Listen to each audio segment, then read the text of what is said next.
CATV is proudly presented by Toyota. Michael, you don't have an out team for us yet? No, I haven't. I've only just arrived at the ground, so I haven't seen the wicket. I'll have a look at the pitch now with Darren Lehman, and I think John Inverarity's on his way down. So we'll assess conditions and pick the team as soon as we possibly can. How did it look when you had the second look at it yesterday?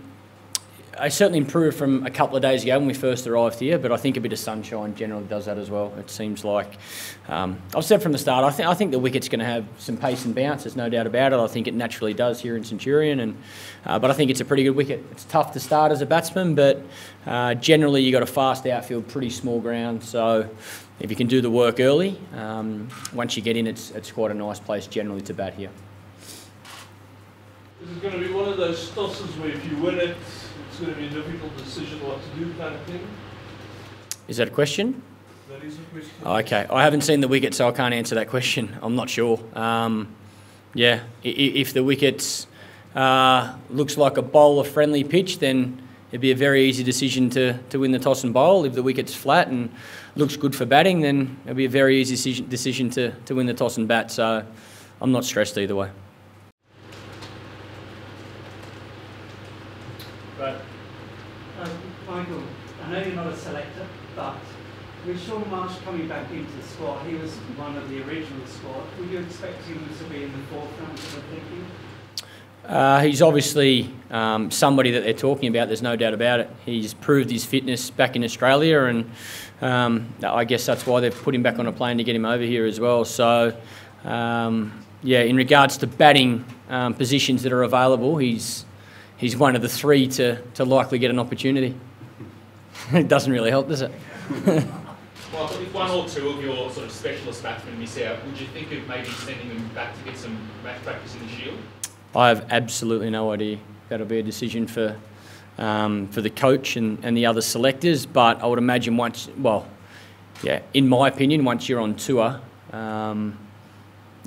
so it's not like it's a 3-hour flight back to Australia. It's a long way. I think all the players have found that it's taken a little longer than we expected to get over jet lag as well. So I would be surprised, but again, if they think that's in the best interest of getting guys right for the second test and the third test, then they'll make that decision, and I'll live with whatever decision's made. Okay. Michael, South Africa seem very keen on playing 4 frontline seamers as well as a spinner. How important is it for you to have a 4th seamer, if at all? Is it something you don't mind on it? I think it's a bonus, there's no doubt about it. I think when you look at the South African team, Jacques Kallis, through his career, has done a critical role for the South African team. I think we've seen through our most recent series against England back in Australia that Shane Watson didn't bowl as many overs as a lot of people would have expected. So I think it would be a bonus. Ideally, you'd love every batsman in your team to be able to bowl. That would make life a lot easier, but I think whatever the selectors decide to go with, they feel it's the best 11 to help us win a test match in these conditions. Whether that is the extra bowler or the 6 specialist batters, I think conditions will determine what 11 they come up with more than worrying too much about that 5th bowler. Michael, is this series about measuring where Australia are at in the pecking order? I suppose, in some ways you could come out of the summer and say we're not sure if it was England's property or Australia's wealth, but now you're up against the top side, really. I think the Australian players deserve a lot more credit than that for the way they performed throughout the summer. I certainly don't think it's someone else's poverty that allows you to win 5-0 in a major test series.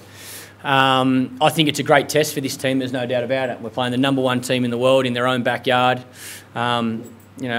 In my opinion, South Africa is always a fantastic place to come to. We always get looked after well here. I know all the guys have felt extremely comfortable since landing here. We know the cricket is always competitive. South Africa, through my career, has always been as tough a team that I've ever played against. We have a wonderful relationship and respect for each other off the field, both teams, but I think you'll definitely see some hard-fought cricket on the field. And it's been that way through my whole career, so I'm certain this tour will be no different. Again, I think where we sit on the rankings is a fair indication to how we've played over the past couple of years, and I think it's a fair indication to how South Africa have played over the last, probably 4 or 5 years. They've earned the #1 ranking. They're the best team in the world. They're extremely tough to beat anywhere in the world, but especially in their own backyard. And that's a challenge you want as a player. You want to be playing against the best to see how you are, how you measure up individually, and also as a team. It's a great challenge and test and opportunity for this Australian team, who's high on confidence at the moment through the success we had through the Australian summer. But we're up against a very good opposition. There's no doubt about it. Rankings of the past, aren't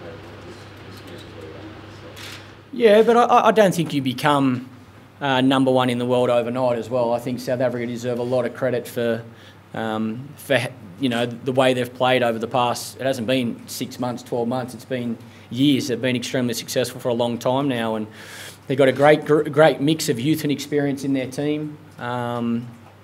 So yeah, they've earned the right. There's no doubt about it to be the #1 team in the world. South Africa's had a very settled team for a fair while.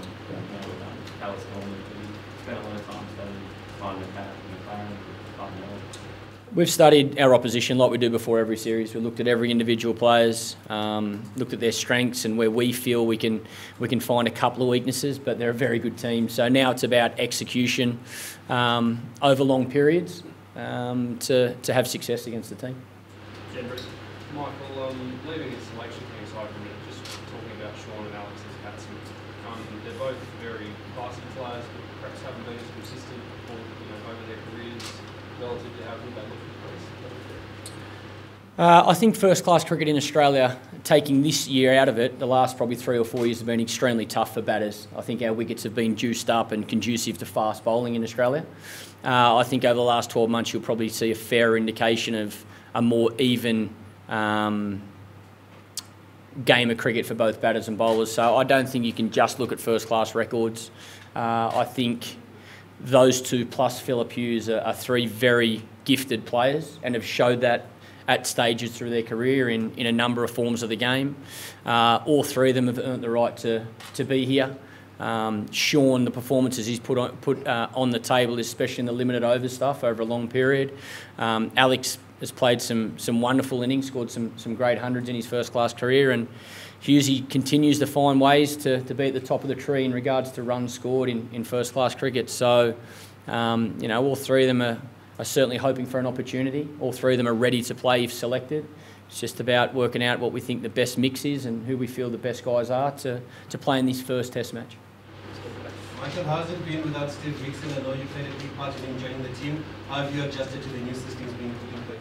I think you were the guy that asked me about Steve Rickson last time. How have you adjusted? Are you coming on every tour and every game you'll be here? Same questions? How have you adjusted to the new systems? I think Steve Rickson is a wonderful man and did a fantastic job with the Australian team while he was with us. I'm sure he's at home right now fishing. He loves his fishing, and I'll continue to keep in regular contact with Stumper. Look, at the end of the day, the support staff we have here are doing their absolute best to help the players get as well prepared as we possibly can be, and come this time tomorrow, we'll be ready to go. Michael, you feel your bowling attack is the best in the world. Your batting lineup, is that also, you regard them higher than South Africa's? We're about to find out, aren't we? Do you feel that might be the key to success in this series, how the batsmen stand up? I think both teams are going to have to bat well, there's no doubt about it, because we're playing against obviously there's 2 very good attacks. So yeah, I think it's going to be a challenge for the batters. I think also wickets are conducive to fast bowling. They have been in the past in South Africa, which makes it a little bit tougher, but like I say, that's the challenge you look forward to as a batsman. I think it's going to be a real good test, a really good challenge for the Australian batters to come up against some of probably the best bowlers that I've faced in my career. I think this South African attack is as good as an attack as I've ever played in my career. Again, they're 3 very different bowlers. And now if they play a 4th fast bowler, they're 4 very different bowlers, and Jark did that role very well for them. So we have to be at the top of our game, there's no doubt about it.